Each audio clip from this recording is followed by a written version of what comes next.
ایک مرتبہ حضرت تفریح کرتے کرتے دیوبند کے قریب میں ایک مانکی گاؤں ہے، طلبہ تفریح کرتے کرتے سڑک پر نکل جاتے ہیں، تو حضرت تفریح کرتے کرتے وہاں پہنچے، مغرب کی نماز کا وقت، اور گاؤں میں چلے گئے تو لوگوں نے کہا کہ حضرت نماز، ان لوگوں نے کہا یہ مولوی آیا اسے کو نماز پڑھائے، امام اتفاق سے نہیں تھا، تو حضرت نے نماز پڑھائی، اور اللہ جانے کیا ہوا کہ دونوں رکعتوں میں قل یا ایھا الکافرون پڑھی گئی، پہلی رکعت میں بھی قل یا ایھا الکافرون پڑھی، دوسری میں بھی وہی پڑھی، بھول گئے یا اللہ جانے کیا ہوا۔ بس سلام پھیرنے کے بعد نمازیوں نے شور مچایا، نماز نہیں ہوئی، نماز نہیں ہوئی، نماز نہیں ہوئی، تو حضرت نے فرمایا کہ بھئی نماز تو ہو گئی، یہ تو ٹھیک نہیں کیا میں نے، لیکن نماز تو ہو گئی، نماز دوبارہ نہیں پڑھنے کی ضرورت نہیں۔ ان کا نہیں، نماز نہیں ہوئی، ہم کل دیوبند جا کے مسئلہ پوچھیں گے، تو حضرت نے فرمایا پوچھ لیجیے۔ خیر حضرت سنت پڑھ کر گھر چلے آئے، مغرب تو ہوگی، دوسرے دن صبح گاؤں کے 10-15 آدمیوں کا وفد آیا دارالعلوم میں، اور کہا یہاں بڑا مولوی کون ہے، یہ دیوبند کی زبان ہے، بڑا مولوی کون ہے، یہاں سب سے بڑا مولوی کون ہے؟ تو طالب علم حضرت کے پاس لے گئے، حضرت نانوتوی کے پاس۔ اب وہ سارے وہاں جا کر دیکھتے ہیں تو وہی تو تھے نماز پڑھانے والے، تو اب سارے جا کے باادب بیٹھ گئے۔ حضرت نے پوچھا بھئی کیوں آئے ہو، تو بولتے نہیں۔ حضرت نے پوچھا بھئی کیوں آئے ہو،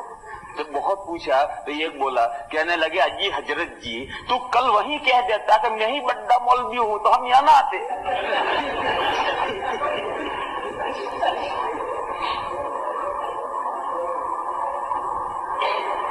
ایک مرتبہ حضرت تفریح کر کے آ رہے ہیں، راستے میں ایک آدمی دیہات سے گنا لے کر کے آ رہا ہے، شوگر کین، اور وہاں ہمارے یہاں جب گنا کا زبان آتا ہے اس کا رس نکال کر کے اس میں چاول پکا کر کے گنا کی کھیر پکتی ہے،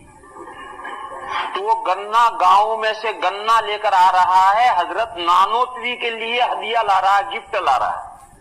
اور وہ اتنا بھاری گٹھڑ باندھ کر کے اس کو بوجھ ہوا راستے میں ایک جگہ پر اتار کر کے سستا رہا ہے، آرام کر رہا ہے۔ حضرت ادھر سے آ رہے، تو حضرت نے مجھ سے پوچھا کہ ارے بھائی تجھے نہیں، حضرت وہاں سے گزرے تو اس نے کہا کہ او مولوی یہ گٹھڑ میرے سر پہ درد ہے، یہ گٹھڑ میرے سر کے اوپر رکھ دے، تو حضرت نے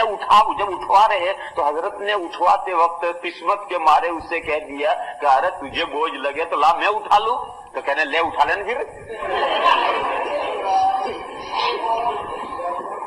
خیر حضرت نے وہ گنا اٹھا لی اور وہ آگے آگے چل رہا ہے، حضرت پیچھے پیچھے چل رہے ہیں، اب دیوبند کی طرف چل رہے ہیں، باتیں ہو رہی ہے، ارے تو کہاں سے آ رہا ہے، اس نے میں فلاں گاؤں سے آ رہا ہوں، کیوں آ رہا ہے، اس نے کہا مولوی قاسم کے لیے گنا لایا ہوں، وہ گنا کی کھیر پکا کر کھائے گا اس لیے میں یہ گنا اس کے لیے لایا ہوں۔ اب حضرت دیکھ سن رہے ہیں کہ انہی کے لیے کوئی ہدیہ آ رہا ہے، حضرت نے کچھ نہیں بولا، باتیں کرتے گئے، جب میں دیوبند قریب آیا تو حضرت نے کہا لے بھی اب تیرا دیوبند تو آ گیا، لے تو اپنا گٹھڑ لے، تو اپنا راستہ ناپ، میں اپنے راستے پر جاؤں، تو اس نے وہ گنا لے لی اور حضرت الگ راستے پر چلے، یہ الگ راستے گئے۔ وہاں ایک مسجد ہے، چھتے کی مسجد، اس مسجد میں حضرت نانوتوی رہتے تھے، وہاں کمرہ تھا، تو حضرت جا کر اپنے کمرے میں بیٹھ گئے۔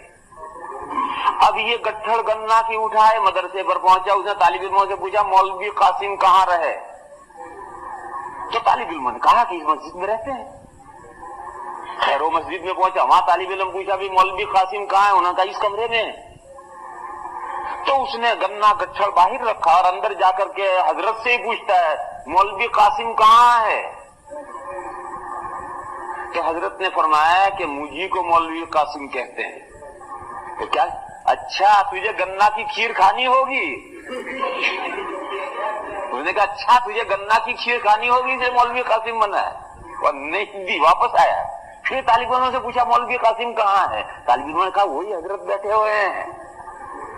تب اسے یقین آیا، آ کر اس نے معافی مانگی، حضرت نے فرمایا کہ معافی مانگنے کی کیا بات ہے، تجھے بھار ہو رہا تھا، میں نے تیری مدد کر دی، کیا برا کیا۔